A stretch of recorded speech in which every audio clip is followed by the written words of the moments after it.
இது குறித்து பேச்சுவார்த்தை நடத்தப்படும் என்று டென்மார்க் எச்சரித்துள்ளது. இது குறித்து அந்த நாட்டு பாதுகாப்பு அமைச்சகம்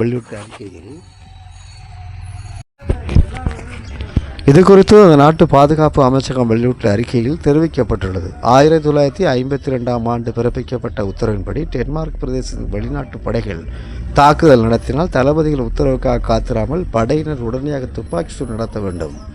நாஜி படையினர் கடந்த 1940ஆம் ஆண்டு ஏப்ரல் மாதம் டென்மார்க்கை தாக்கினார். அப்போது தகவல் தொடர்பும் துண்டிக்கப்பட்டு களத்தில் இருந்த வீரர்கள் தகவல்களின் தொடர்பு ஏற்கொள்ள முடியாத நிலை ஏற்பட்டு இந்த நிலையை மீண்டும் ஏற்படுத்த தவிர்ப்பதற்காக இந்த உத்தரவு பிறப்பிக்கப்பட்டது. இது இன்று வரை அமலில் உள்ளது.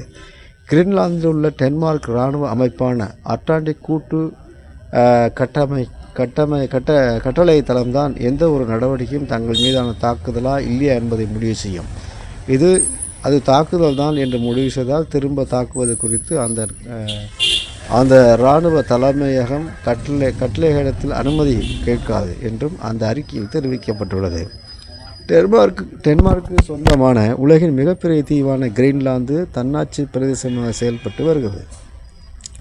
டென்மார்க்கில் தொடர்ந்து அங்கம் வைப்பதா அல்லது சுதந்திரம் பெறுவதா என்பது குறித்து கிரீன்லாந்தில் விவாதங்கள் நடைபெற்று வருகின்றன. அந்த தீவில் யுரேனியம், இரும்பு, தங்கம், அரிய தாதுகள் ஏராளமாக, கனிம வளங்கள் மிகவும் அதிகமாக உள்ளன.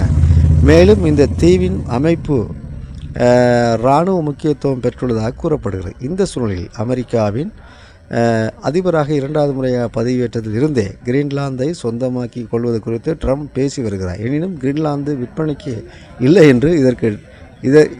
என்று இதற்கு டென்மார்க் திட்டவட்டமாக மறுப்பு தெரிவித்துள்ளது.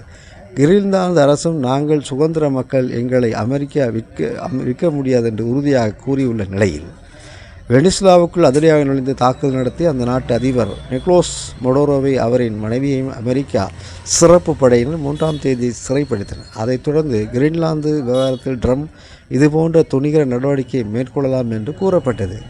அதை உறுதி செய்யும் வகையில் கிரீன்லாந்துக்கு அமெரிக்கா சொந்தமாக வேண்டும், அது மிகவும் முக்கியமானது.